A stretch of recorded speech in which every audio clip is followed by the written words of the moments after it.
Now on BBC Two, Richard Lindley reports for Public Eye on divorce's deadliest weapon, false accusation concerning child abuse.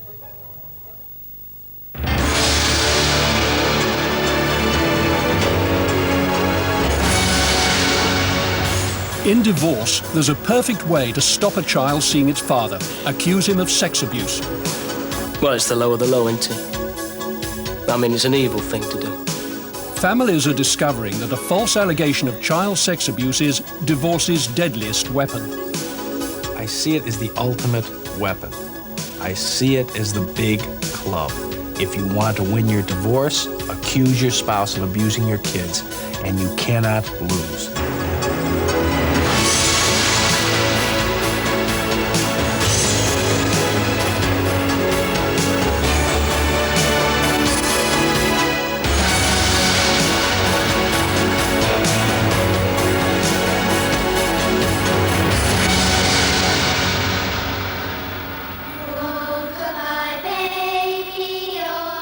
You've ruined this marriage. Oh, don't talk such rubbish. I can make sure you never see her again. Are you going to try dirty tricks? You just wait and see. In Britain, nearly 1 in 2 marriages now ends in breakup. And in many of those divorces, as the parents fight over them, children become both victims and weapons. Mothers in particular are finding that the quickest and most effective way to get absolute control of the children, to deny their former partners any further contact with them, is to accuse the fathers of sexually abusing their own children.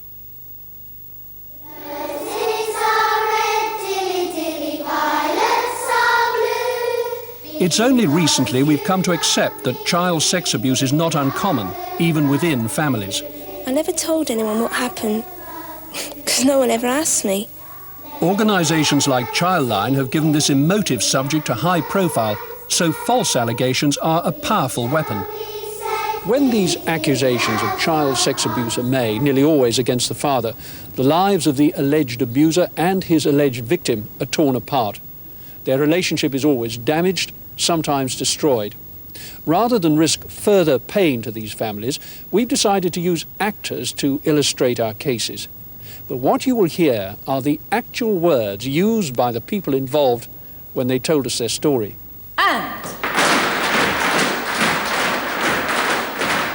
Since her mother left home when she was 2, Melanie had lived with her father. But her mother had often threatened she would somehow get custody of Melanie for herself. Jim Harrison is now certain his former wife's accusation that he'd sexually abused their daughter was just the ultimate weapon in the long battle over custody and access that had followed their difficult divorce. It was an entirely false allegation that threatened to ruin Jim and Melanie's lives forever. The effect is devastating. It's totally destructive, not only to the person who is alleged to have abused, but it certainly spreads wider than that, and it's an almost total destruction job on that person's life, and indeed, the child's. With Melanie visiting her mother, Jim had gone out for some cigarettes when, without any warning, he was arrested. When I arrived at the station, I was quite appalled and shocked to see my name in big letters, my name in capital letters, and beside it, indecent assault. I thought, goodness gracious me, there it is splattered all over there for the whole world to see. Right, Jimmy, let's have a chat. Jim's former wife had made the allegation. Now he was told that a medical examination had revealed evidence that Melanie had been sexually abused. This was quite untrue. Jim was told he should simply admit his guilt. Denying he'd ever done anything to harm his daughter, he realised he was in danger of losing her forever. I was assured I would never see my daughter again. Never mind anything else, and that was made quite clear whether I was innocent or guilty. Marks that can only have been done by an abuser. Oh, my God. 1 minute, you're together, and the very next minute, you're split totally apart with, as it seems, no possibility of you ever getting to see each other again. Melanie, prompted by her mother, had been interviewed by a policewoman and social worker with the aid of so-called anatomically correct dolls. Melanie had accused her father of doing horrible things to her. But when Melanie was seen by the child psychiatrist appointed by the court, a very different picture of that interview quickly emerged. His report said, "Melanie told me that her mother had discussed with her what kind of questions she might be asked when playing with the anatomical dolls. Especially, she must say, that her father had made his willy touch her." How often do you have that? Melanie explained to the psychiatrist that she didn't want her mother to get into any trouble because she had told Melanie what to say. Her mother had warned her that if she got into any trouble, she would cry, and Melanie told the psychiatrist she hated to see her mother cry. The conclusion was plain. Melanie had been told by her mother to say her father had done horrible things to her. The allegation was false. Jim has no doubts why his former wife had taught their daughter to accuse him. You're saying this allegation of child abuse was to do with the divorce? Entirely to do with divorce. But why did she do that? I think probably by that stage, she felt that it was the only way she could possibly get custody of the child. Melanie was allowed to go home to Jim, but despite the clear evidence that the mother's accusation of child sex abuse was false, it still took him 4 years to get Melanie's name removed from the child protection register kept by the Social Services Department. He's still outraged at what he feels the police and social workers who investigated the lie did to his daughter. When my daughter left, she was what I call a normal kid. That's innocent to the horrors of the world. When she came back, she wasn't innocent at all. Her mind was spoiled, in my view. They had soiled a young child. For example, they asked her, like, "Did he put it in your mouth?" And she said, "No, that's disgusting." But there, you have put a thought into a child's mind of that nature. I think that's quite horrendous. That's unforgivable. How dare they do that to my daughter? You know what I mean? In bitter divorce and custody battles, a parent's false allegation of child sex abuse can do the most terrible damage. I was 100% sure that she knew what was going on, and she wasn't acting upon any concern for the child whatsoever. It was pure malice. In these false allegations of child sex abuse, there will obviously be no unequivocal medical evidence. After initial interviews, it's often the child psychiatrist looking at the videotapes of those so-called disclosure interviews and seeing the children themselves who has to advise a court on whether abuse really did take place. In divorce wrangles over custody and access, Dr. David Wozencroft has come to the conclusion that most of the allegations are not true. Suddenly, almost out of the blue, an allegation arises that the child has in fact been sexually assaulted, usually by the father, of course. And where the child is supposed to have said that to the mother, and one finds that in fact perhaps the child never says it to anybody else, or only under duress, I have learned to be rather sceptical about the truth of the allegation. Lawyers who specialise in custody and access cases, it's now called residence and contact, have also recognised what's happening.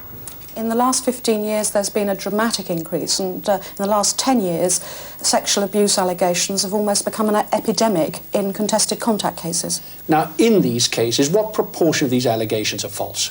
The courts find about 80% are false, and I would suspect that about 30 or 40% may be malicious. In Britain, there are no statistics on false allegations. Many of the professionals involved in rooting out child abuse would not yet accept that a false allegation is much more likely in divorce than in other situations. They don't believe that these vicious battles over the children create a special and quite different situation. But across the Atlantic, they've already recognized an epidemic of false accusations in this particular context of divorce. Here in America, it's been identified as a special problem and given its own name, the S.A.I.D syndrome, S.A.I.D, sexual allegations in divorce. The syndrome's now been described by several authorities, but the two who gave it its name are Gordon Blush and Carol Ross. As a psychologist and social worker attached to the Macomb County Court in Michigan, their job has been to investigate in contested divorce cases and make assessments of the best interests of the child. More often than not, they've found sex abuse allegations in this context are false. Sexual allegations in divorce have to be looked at in a different way from other kinds of sexual abuse situations. It is different, it is unique, and needs to be investigated with that in mind. When did the allegations first become known? Who brought them forward? Specifically, what were the details of the investigation as it began at that moment?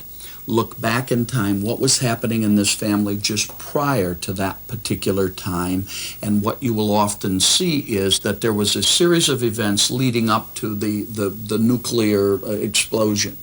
I do think that is a very... In America, Public Eye met lawyers and the fathers who'd found themselves in the dock. When his former wife, also his business partner, accused a rising young politician, John Schulter, of sexually abusing their children, he felt he had to defend himself in public. According to his attorney, John could have gone to prison for life, though it was perfectly obvious, had anyone chosen to look, that the allegations arose in the middle of a vicious divorce. I think if anyone would have followed the progression of the divorce in my particular case, they would have quickly seen that one action led to a reaction and another reaction on that. And the allegations came as the most lethal weapon that my wife could use against me in the divorce, and obviously threw a whole different slant into the entire domestic relation case. Not every woman sits down and says, hey, I'm going to get my husband, so I'm going to tell my kids that he abused them. But divorces are vicious, and divorces are cruel, and they are filled with hatred. And what happens is sometimes innocuous comments by children get filtered through this hatred of divorce, and it blows itself into these allegations.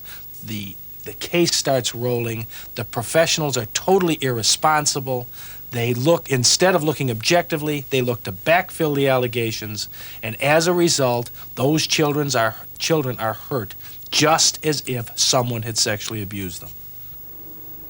And back in Britain, when a case does start rolling, it's not only hard to stop, but liable to drag in second families where no allegations have been made at all. Pete and Diane Woodlow are married now. Diane's young daughter Claire lives with them, and Pete sees his daughter Sarah. But it nearly didn't happen. Diane found herself faced with a choice between her child and her fiancé. Pete was told he'd be allowed to see Sarah again only if he admitted abusing her. 2 children and 2 grown-ups found their lives ripped apart because of a false allegation of child sex abuse against Pete. In their own words, this is what happened. Well, everything was so happy. I mean, we were 6 weeks off getting married, and then all of a sudden, just a great big bomb's dropped on you. Don't know whether you're coming or going anymore. Who do you blame for the allegations in the first place? I blame the mother, because the mother was so bitter when I left, I think. And that's why she made the allegations? Yeah, that's why, yeah. And we had some trouble with money. So it was an angry breakup? Yeah, angry breakup, yeah. And you think this was what? Well, it's just revenge, isn't it? Really?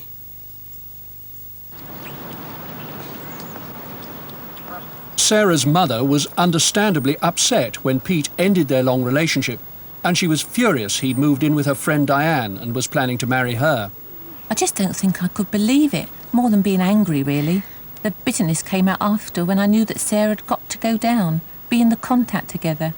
I didn't want that, couldn't handle that. Like many mothers, she got her own back by making Sarah's access to her father more difficult. I didn't want Sarah to have anything to do with them. Just revenge, I suppose, isn't it?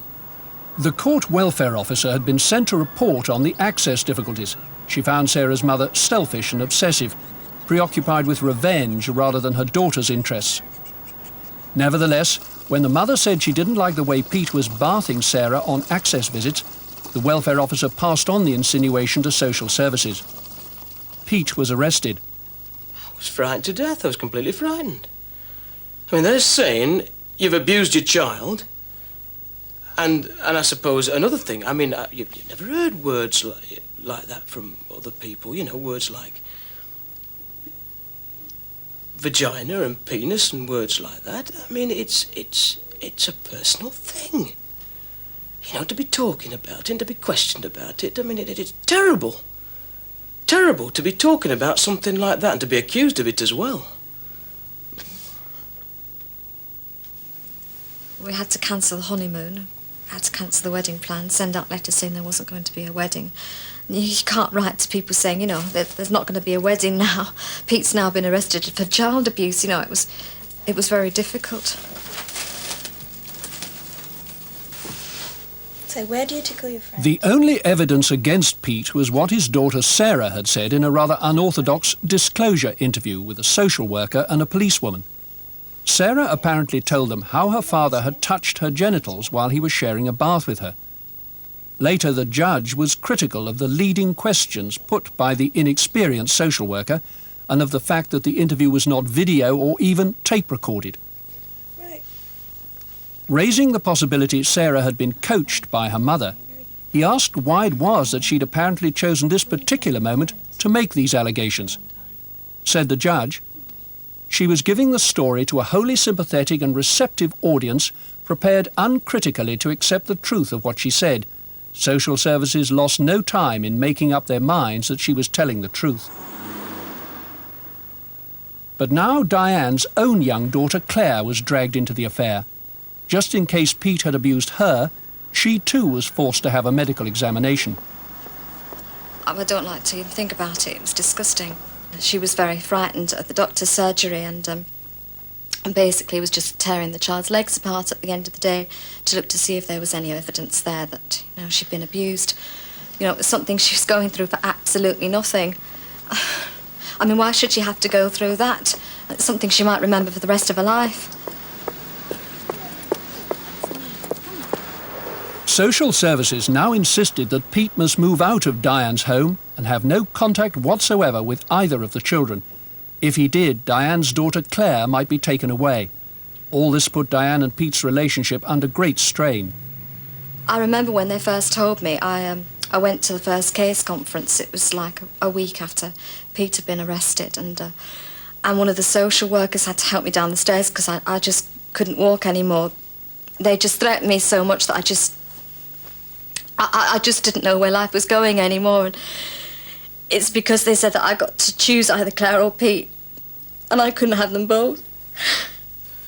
They said that if I would admit it, they'd get it sorted out, and that they would get me rehabilitated, and that they would get me back home. They said that within so many months, they could have it sorted out and I could be back home.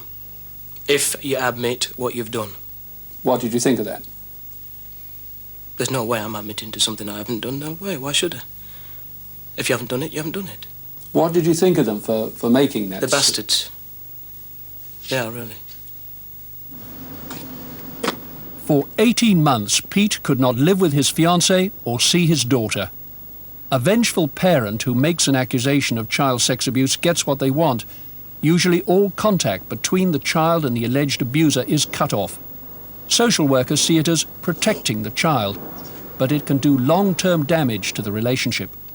To say, right, we're going to stop contact for the whole period of an investigation, which may last weeks or months, is to overvalue the investigation and to undervalue the contact between the child and her father.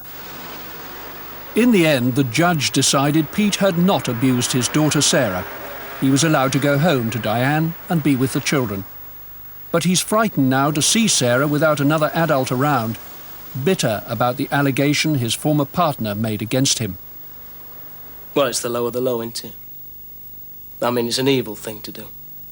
But then I suppose if you've got nothing else to fight with, it's the last thing you use.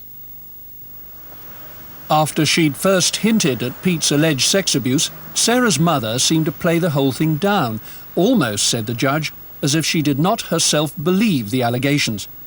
According to the experts in these cases, that's the way it often happens.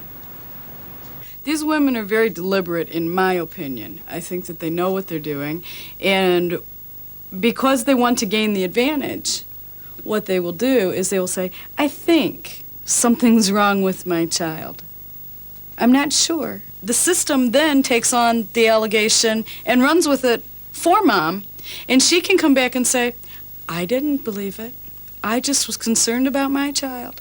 And she just absolutely is the epitome of the perfect concerned mother when she knows full well what she's doing from the beginning. And the system encourages us. It's just crazy. It's insane. What happened in our next case shows how the system can all too easily encourage a former partner to pursue an allegation of child sex abuse that is false. Come on. Bedeviled by arguments over the house and the money, the breakup of Margaret Stevenson's long relationship with Brian Phillips was very traumatic. Margaret was an anxious mother, but she insisted the real reason Brian had difficulty getting access to Lucy was that she was frightened of her father and didn't want to see him. She'd run away. I'd pick her up and I'd hand her to him and he'd put her down and she'd run back in again. I mean, I couldn't ever get her to go with him. I could never get her to go with him. Thank you very much. To Brian, it was clear that Margaret was simply trying to stop him seeing the daughter he loved. Brian got the court welfare officer to come and observe him and Lucy together in an effort to gain more access. She reported favourably on their relationship. We actually spent a day out, the court welfare officer and I, and she said clearly Lucy showed a great deal of affection for her father, that in the course of the day we related and we behaved entirely properly towards one another, and as a consequence of the report, the judge added more access. Now Margaret took Lucy to see a whole series of different doctors. She said she was just trying to find out why Lucy was frightened of her father. Brian said she was doing it to find some reason to stop him seeing Lucy. Originally, Margaret had ruled out the possibility of child sex abuse herself, but now, when she saw the local authority child psychiatrist, he raised the idea for her.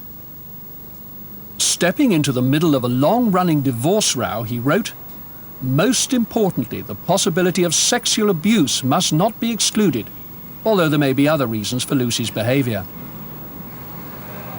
If a professional begins to tell you that maybe this has occurred, you as a layman, as a mother or father that's very interested in the well-being of your child, will respond affirmatively. Gee, I didn't notice that, but if you, the professional, believes that occurred, well then, I believe you. The beauty of it is, if my therapist said it, I'm off the hook. I no longer have to be responsible for what happens. If the professional said it, it must be so. And then it takes on a life of its own. And indeed, once Margaret Stevenson had the professionals' backing, she found her own evidence of abuse. Long after the alleged incident could have occurred, she swore a new affidavit. She said, "I asked Lucy why she'd been so desperate not to go with her father. She replied, 'He does things I don't like when we're on our own. He doesn't do them when someone else is there.'" Once the allegation of child sex abuse was made, it made it much easier for you to stop Lucy seeing him, didn't it?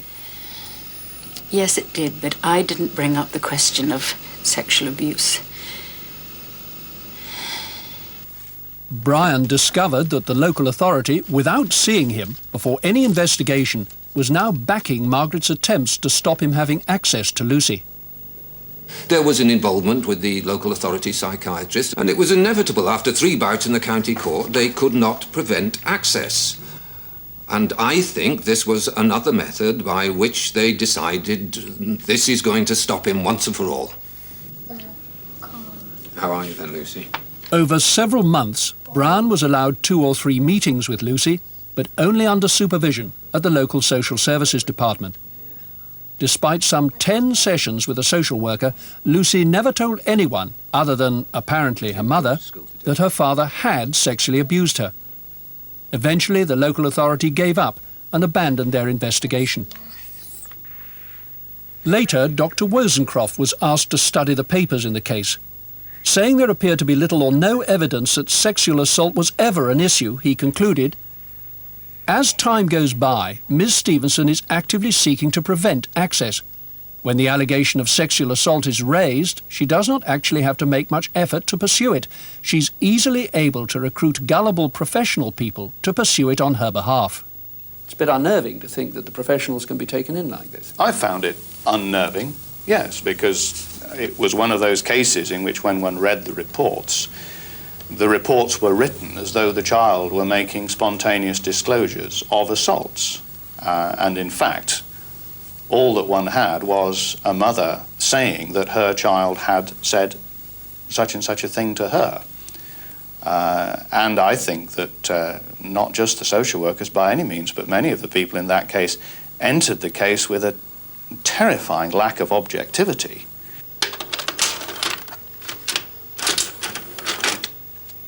The allegations of sex abuse against Brian have been abandoned, but they did their devastating work. The local authority, having set the juggernaut in motion, has left damaged lives in its wake. With Margaret implacably opposed to his having normal access to Lucy, Brian is still fighting to get contact with her restored. It's now more than 2.5 years since he's seen his daughter. Initially, you know, the allegations were that Lucy didn't want to see her father.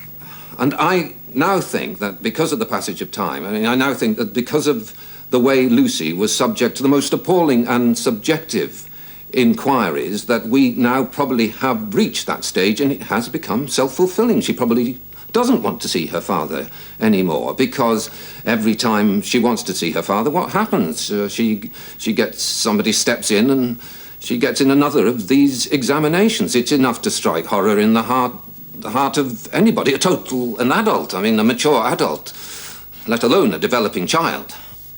Play with your friends. When an allegation of child sex abuse is made, it's all too easy to cut contact between the child and its suspected abuser. And often, because the professionals involved are unaware of the divorce context in which the charges have been made, their approach is one-sided. One must take each individual case on its merits. It's not acceptable for a family who's going through this, a child who's going through this, to be exposed to professionals who take a rigid point of view, a prejudiced point of view, if you like. I think one must enter each case with an open mind.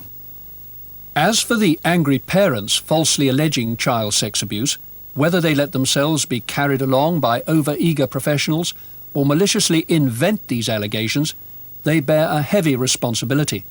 I just absolutely think these people need to start being punished for what they have done.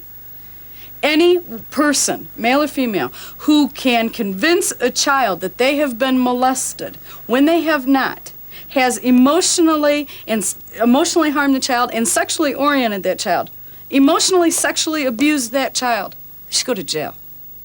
I don't think sending people to prison is a very good idea, but I think transferring residence to the other parent is a very real and useful threat, but it only can be a threat if it's used. It becomes an idle threat if everyone knows it's not going to happen. Some feel that even to talk about false allegations is to question the reality of child sex abuse itself. Forward, back. But if what the experts have told public eye is right, there's an epidemic of false allegations in divorce cases where parents are fighting over the children. Unless we stop the parents' lies, we shall soon stop hearing the sad, painful voices of the children who really have been sexually abused.